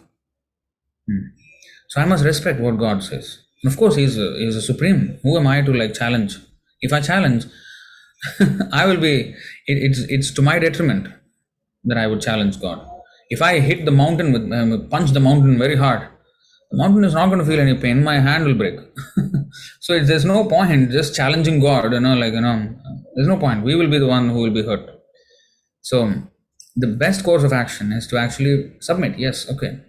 Now I will want to become a devotee. Okay, what should I do? How can I purify myself? So as much as we come closer to God, that much we will become purified. And we have 9:45. So that much we become purified. You see? Because God is supremely pure. Pavitram paramam bhavan. Pavitram means pure, paramam means supreme. Completely, infinitely pure. God is infinite. And the more we become religious, the more we become a devotee of God, the more we also become pure. Because we are associating with God by obeying Him and by following and by chanting His name, by hearing His topics. So we become purified, and we also become pure. All the dirty things, whatever contaminations we had in our thoughts, in our actions, in our words, everything will become cleansed, and it will be replaced by pure speech, pure action, pure thoughts. What is pure thought? About serving Krishna, about serving God. All the selfish desires that we have, I want to be happy in my own way, we will give up all that. As we become more and more pure, we will become more and more willing to make Krishna happy. That is love. Love means sacrificing my own interests for the interests of the beloved. That is love. If I don't want to sacrifice anything, I just want to be the same rascal I've always been, and I want to be loving God. That's not how it works. I have to change for the other person. That is love. So, and especially when it is in the right way. Of course, people do it in the wrong way as well. That means they love someone who has not so good qualities, but to please that person, they may also adopt those qualities. Like many times I've seen, especially in cross-cultural marriages.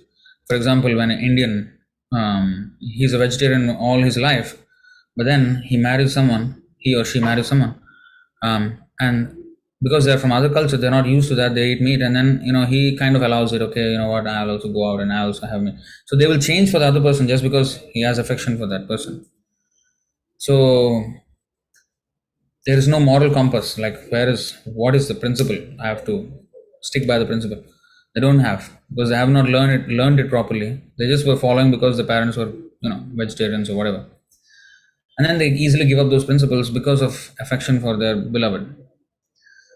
So, but the opposite should be done. We should become pure in order to love Krishna. And when we associate with Him more and more, we become pure more and more. And then our actions, our thoughts, our words, everything will manifest in the behavior of such a person who is religious.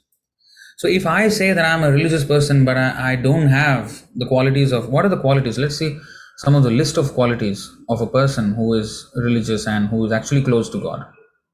Not just saying that he is religious, but without him saying that he's religious, by looking at him, we can understand, okay, this is a person who's close to God. So what are they? Let's see.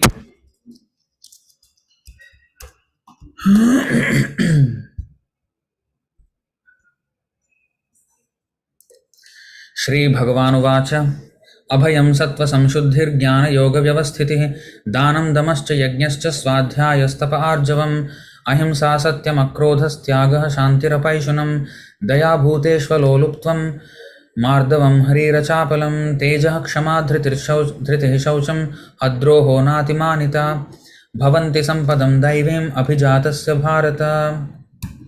So this is a list of all godly qualities that one will develop when one becomes a devotee of Krishna.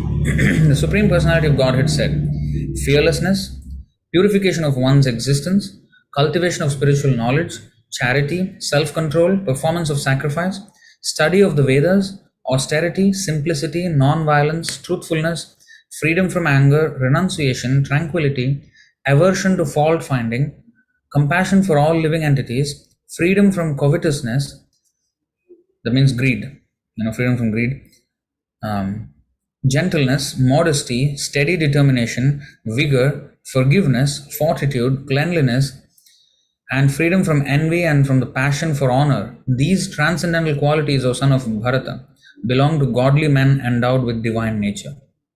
So these are the symptoms of a person who is actually close to God, who's actually really religious.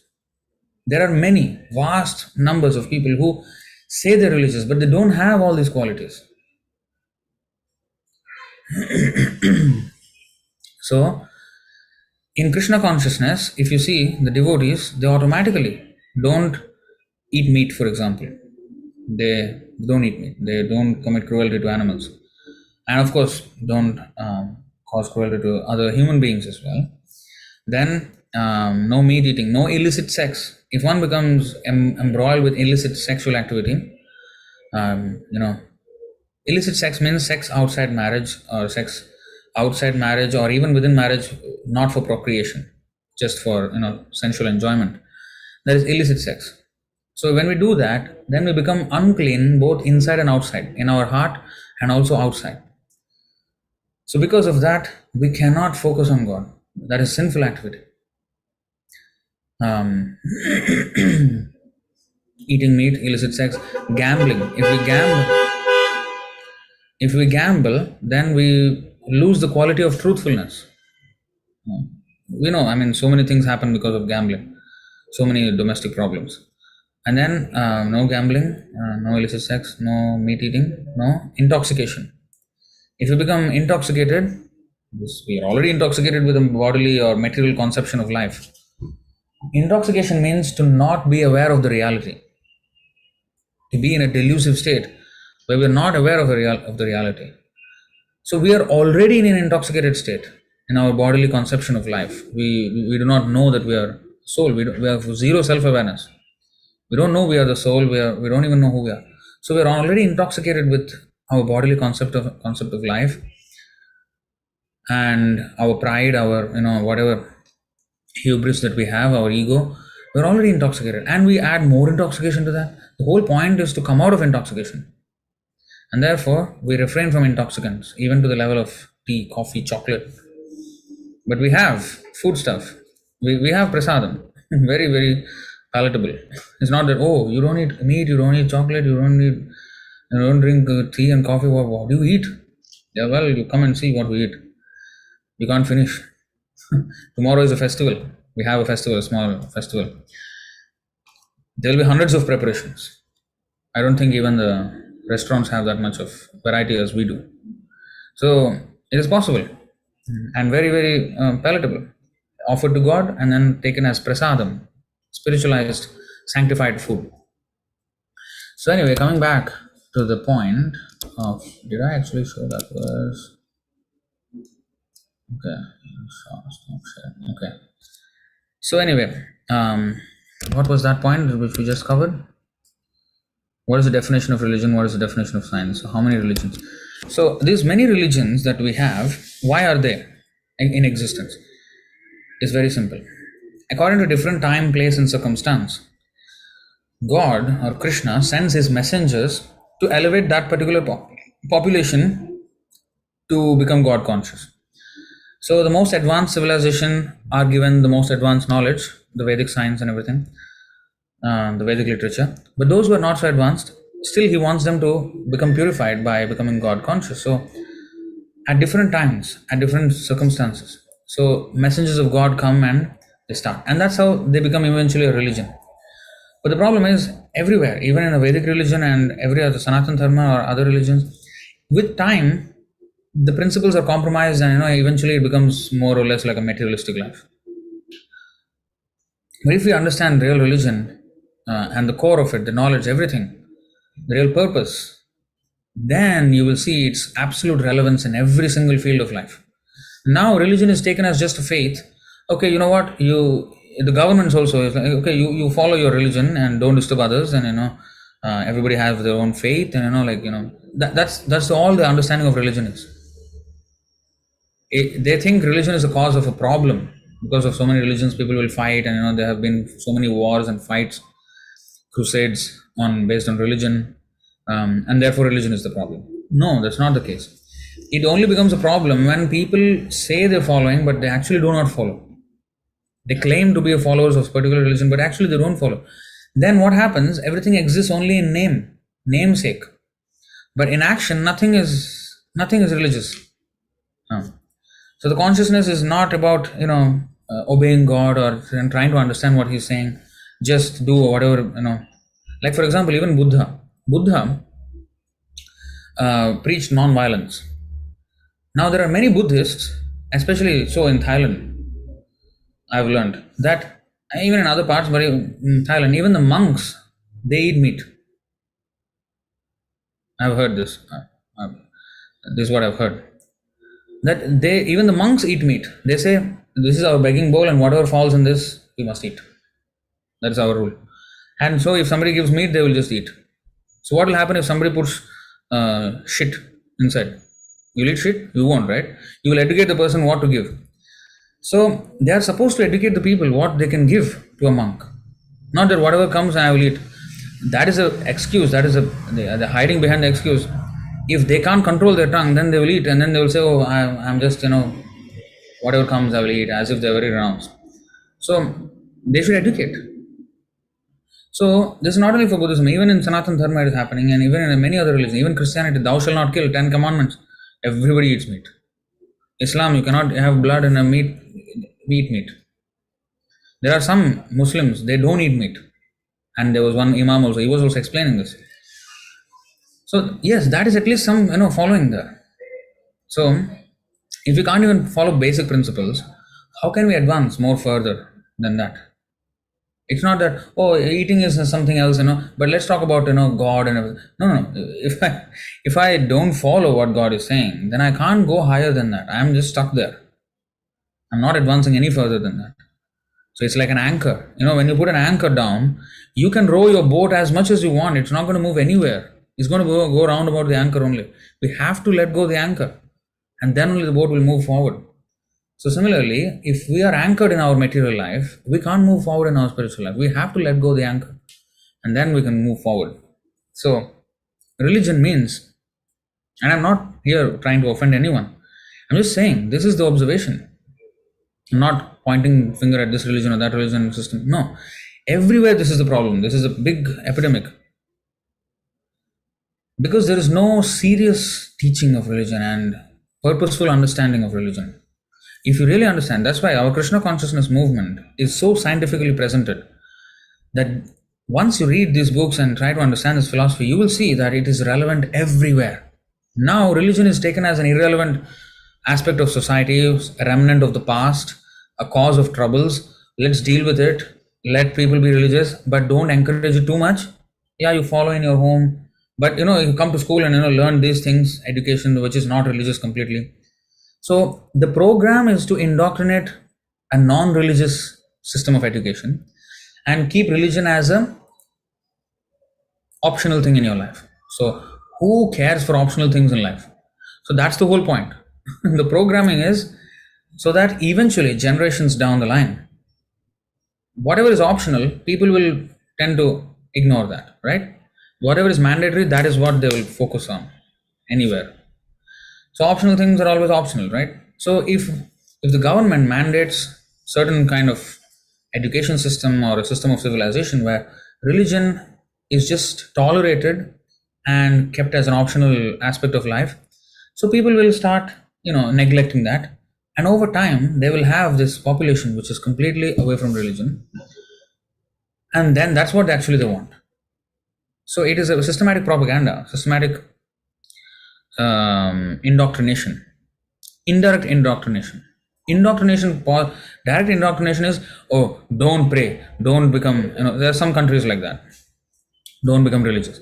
But indirect means don't encourage it, keep it as much as possible hidden, but don't say no, so that if you say no, you'll be too it's be too drastic. So keep it in a way where it's not direct. So in that way, over time, people will just forget everything about all their culture, and it will be replaced by all the materialistic way of life.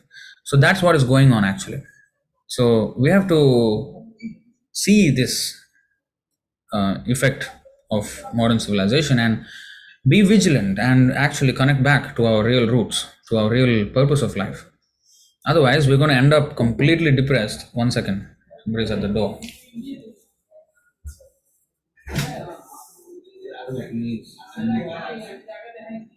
I'm having You want your phone, right?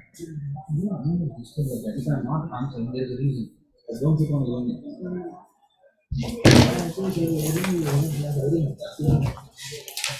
You can hear that I'm talking to you.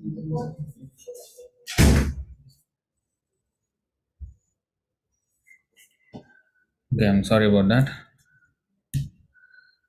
Okay, so how much? Wow, it's already 10. Okay, I don't have much at all.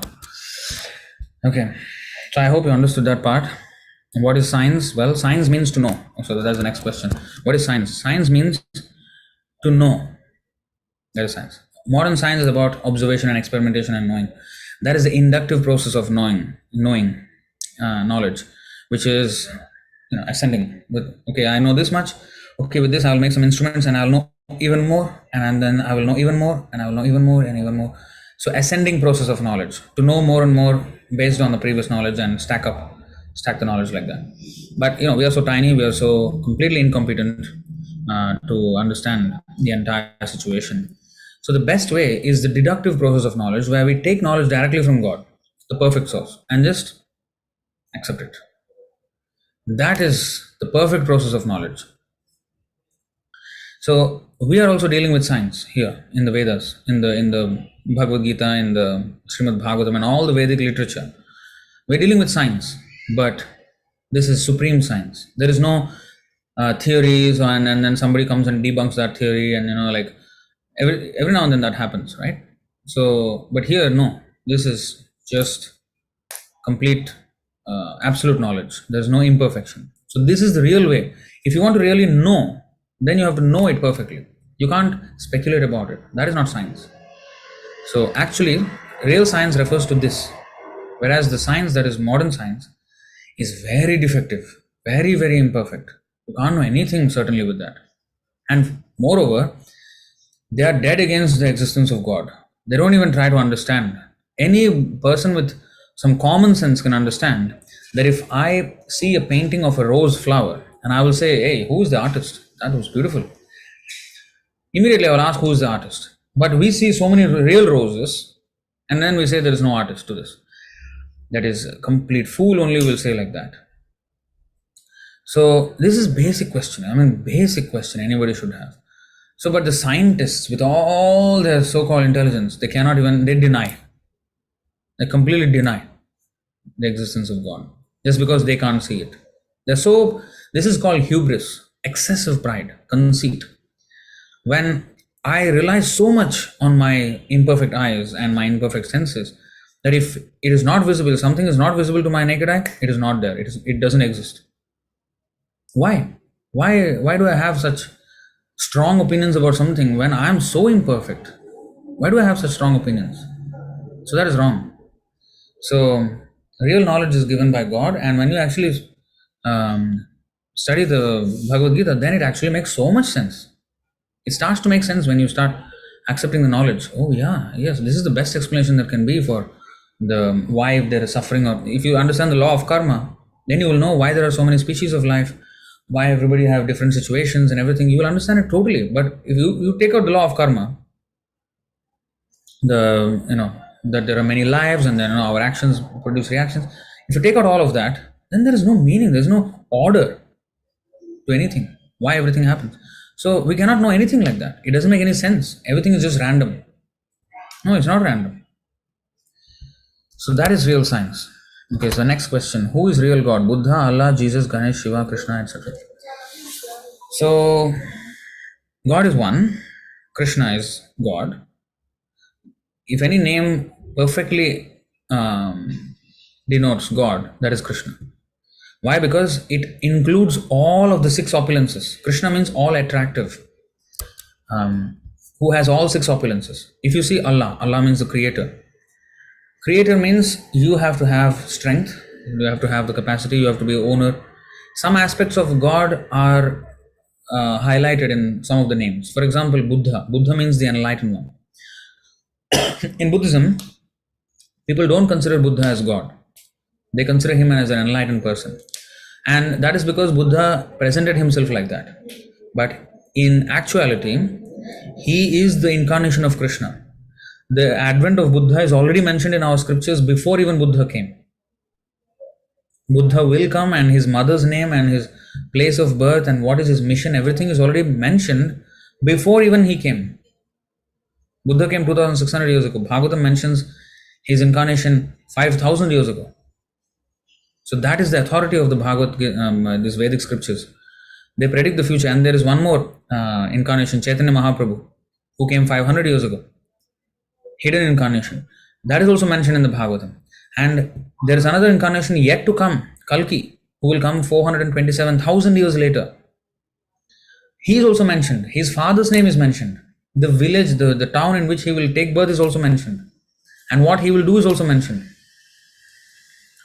So this is the authority of the Vedic scriptures. All the predictions of the Vedic scriptures have already come true, and there are some more predictions which are yet to be fulfilled, and they will come.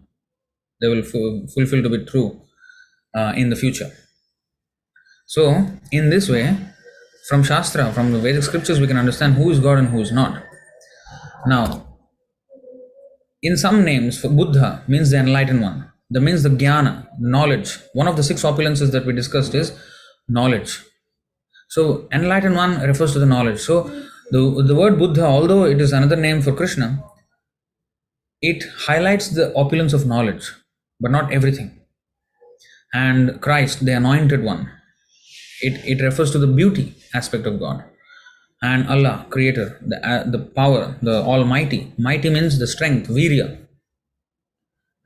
Strength is one of the 6 aspects. So each of the names, they either refer to one of the opulences or a combination of a few opulences. But when we say Krishna, all attractive, one is attractive with any of these opulences. We have already explained that. So all attractive means he has all these opulences, and with those opulences, he is irresistibly attractive, and therefore his name is Krishna. So the supreme name of God is Krishna. Now there are many other names which highlight many of his aspects. So in that way, he has millions of names, right? So, but sometimes, especially in the Sanatana Dharma, Hinduism so-called now, Ganesh, for example, one of the names that are mentioned, Ganesh, he is not God. He is Devata, demigod. He is not Bhagavan. He is Devata. Devata word, the word Devata means he is godly. He is demigod. He has excessive power, a lot of power in this material world. But that power is given to him by Krishna. The power, he is empowered by Krishna. I will show you, for example. Wow.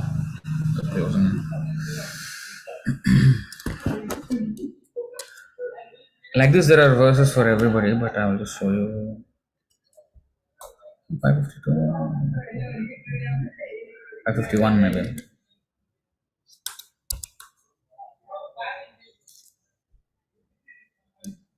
Oh, 550, sorry.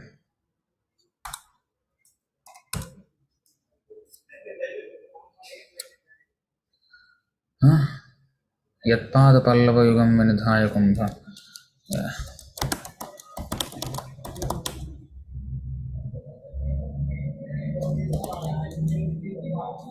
What's the number? 549, okay. See, it is not 49, last one, it was 550. Yes, 550. Yatpada pallava yugam vinidhaya kumbha dvandve pranama samaye saganadhiraja Vignan vihantu malamasya jagatrayasya govindamadi purusham tamaham bhajami. I adore the primeval Lord Govinda, whose lotus feet are always held by Ganesh upon the pair of tumuli protruding from his elephant head in order to obtain power for his function of destroying all the obstacles on the path of progress of the 3 worlds. Now Ganesh, even in Thailand, he is worshipped. They call him Elephant Buddha or something like that. I have seen some Thai Buddhists here. They have a temple, they have Ganesh, big Ganesh form. So the Ganesh, he removes the obstacles in any endeavor.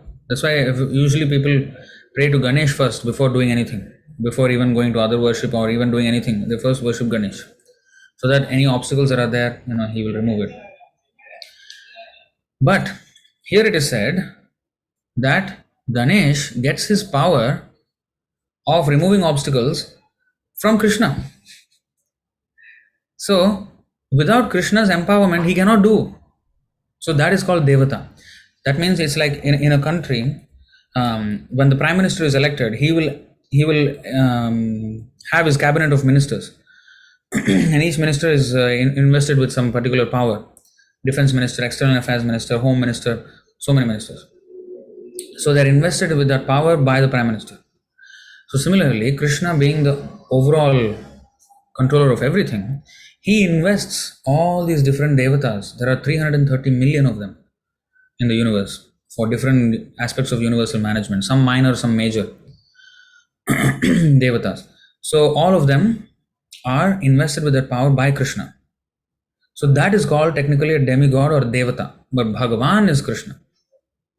That's why he's called Jagannath. Jagat means universe and Nath means the owner and controller, the Lord of the universe.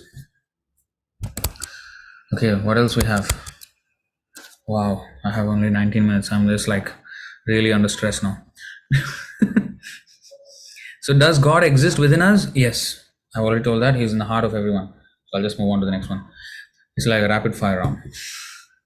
Difference between individual entity, soul, super soul and God. So I kind of explained this already. We are individual. Super soul is the... Okay, let me just show you one verse that identifies or distinguishes between both of them.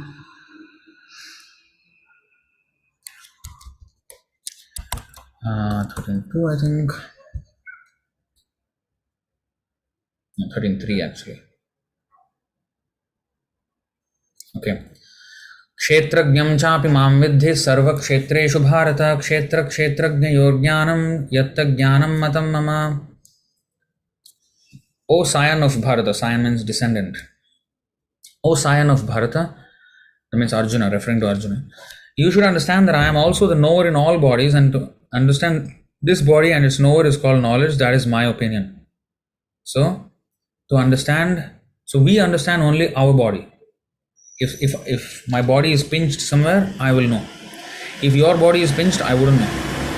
So, I know the pleasures and pains of my body, you know the pleasures and pains of your body, but Krishna, as in his super soul, Paramatma feature, he knows the pains and pleasures and the thoughts and words and actions of everybody. That is super soul. Yeah? So he's aware of everything. Next, what is the next question? What is our relationship with God? Well, I kind of touched upon this yesterday also. We are Mamaivamsho Jivaloke Jiva Bhuta Sanatana. We are his parts and parcels, equal in quality to an extent, but completely different in quantity. It is like a big fire and the sparks of a big fire. It's like the ocean and the drops of the ocean. So, qualitatively is non-different, quantitatively very different. So, we are actually his servants. We are supposed to cooperate with his enjoyment. And then in that, we will have our own enjoyment also. Just like if my finger cooperates with my stomach and puts the food in my stomach through the mouth, then my finger also gets nourishment. But if my finger says, hey, I don't know, why should I give to the stomach? I'm working hard, I will eat myself. Then the finger can't get nourishment. So we are trying to be happy on our own. We are part and parcel of Krishna. So if we serve Krishna, then we will also get all happiness. If we serve Krishna for his happiness. So that is God. So our relationship with God is like that. We are being maintained by him, and the more we cooperate with his enjoyment, the more it reflects on us, the more we become happy. The more we try to be happy on our own without God, the more we become miserable. More and more we become miserable. Okay, so what is our actual true position? What is our true identity as spirit souls? I already mentioned this. Okay, so that's I think the end of all the topics. So thank Krishna. We have even Lord Shiva is also a devata. No, he is not God. Krishna, Shiva himself says, Aradhananam sarvesham Vishnu aradhanam param in the Padma Purana. Of all types of worship of Vishnu is highest. And he says, Mukti pradata sarvesham Vishnu revana samshayaha. If you want mukti or liberation from material world, you have to worship Vishnu. You can't, even I cannot give you that. I cannot give you liberation from the material world. So there is also shloka, just like for Shiva, Ganesh we have shown. There is a shloka for Shiva as well. 5:45. Okay. See this. क्षीरं यथा दधि विकार विशेष योगात् संजायते न हि ततः पृथगस्ति हेतोः यः शम्भुतामपि तथा समुपैति कार्यात् गोविन्दमादिपुरुषं तमहं भजामि. Just as milk is transformed into curd by the action of acids, but yet the effect curd is neither same as nor different from its cause, viz. Milk. So I adore the primeval Lord Govinda, of whom the state of Shambhu is a transformation for the performance of the work of destruction. So Shiva is in charge of the mode of ignorance, Tamoguna, and he is in charge of the destruction of the universe, and all destructive forces are under him. Rudra. This is called the Rudra principle. Anything that is destructive is manifested by Shambhu or Lord Shiva. So, milk and curd, that is the example here. So, milk, now yogurt or curd is gotten from milk only, but at the same time it is not milk. It is not different from milk, at the same time it is not milk. So, Shiva in one way is not different from Vishnu or Krishna, but at the same time is not Krishna. He has a particular operation because he directly deals with this material world. Therefore, he is compared to the yogurt, who is a derivative of milk. But from yogurt we cannot get back milk. From milk you can get yogurt. So he is compared to the yogurt, where Krishna is compared to the milk. So that is the difference. Okay, so I think there was one question there in the chat.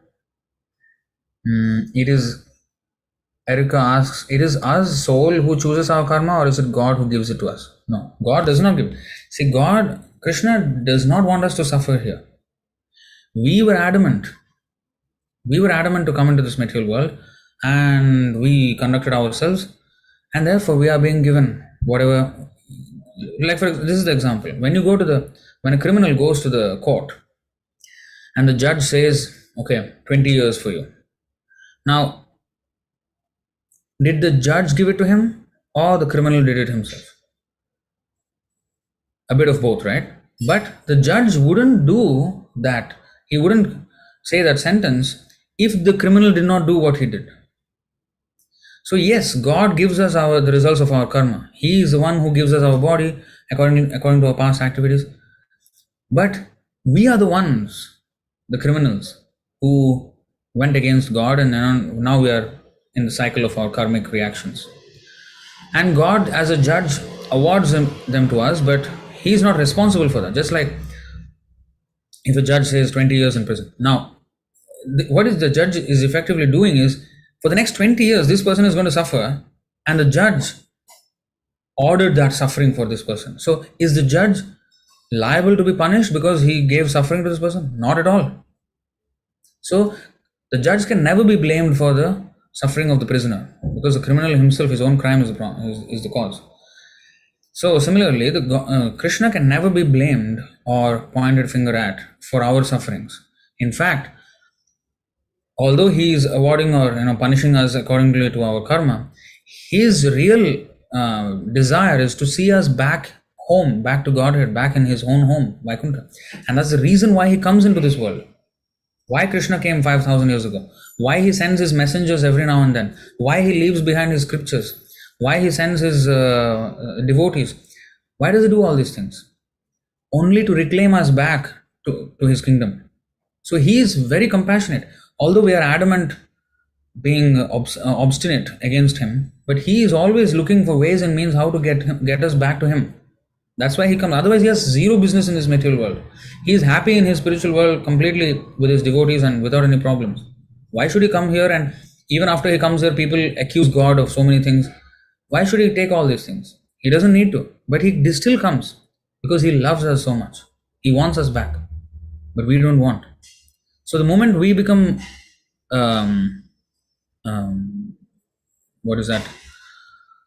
favorable, or we start to listen to him, then he becomes very happy and he gives more and more, he opens more and more doors and he brings more and more facilities to us. He gives more and more facility to us to return to him.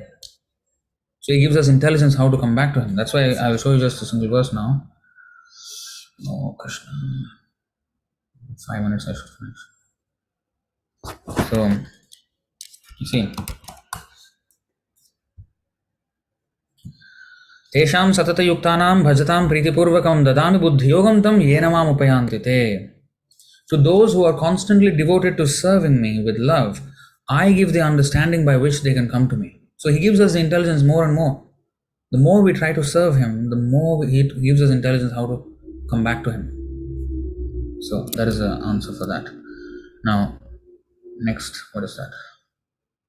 You answered the last part of the day 2 question, what is our relationship with God? Yesterday already. So you will just need to cover until the difference between the individual living entity, the super soul, and God. Well, the difference between us and God, as I already told, that we only can understand ourselves. We are conscious of our pains and pleasures, but God is aware of everything and everywhere. So that is the super soul. And super soul and God, there's no difference. In fact, super soul is an expansion of God only. So God is super soul. Krishna and Paramatma, there's no difference. Of course, different stages of realization, but there's no difference between the super soul and God. But we are completely different from God. We can never be God. We can never become God or become one with God. Never. We always will remain as an individual, and when we become liberated, we become his servant. But never we become him. There's no chance. Alright, I think that's the end of the session, I guess. And I thank you all for attending. Today, much less number of participants because we have another class held by our international leader, Sundar Gopal Prabhu. So, and they've all gone to attend his class. So, a few of us are here. So, alright, with that I would like to stop it there. And thank you all very much. And we'll see you again tomorrow. Tomorrow, actually, I have another class usually on Saturdays, but I have to give that up so that we can have this session. Thank you very much. Hare Krishna. So I will leave this meeting.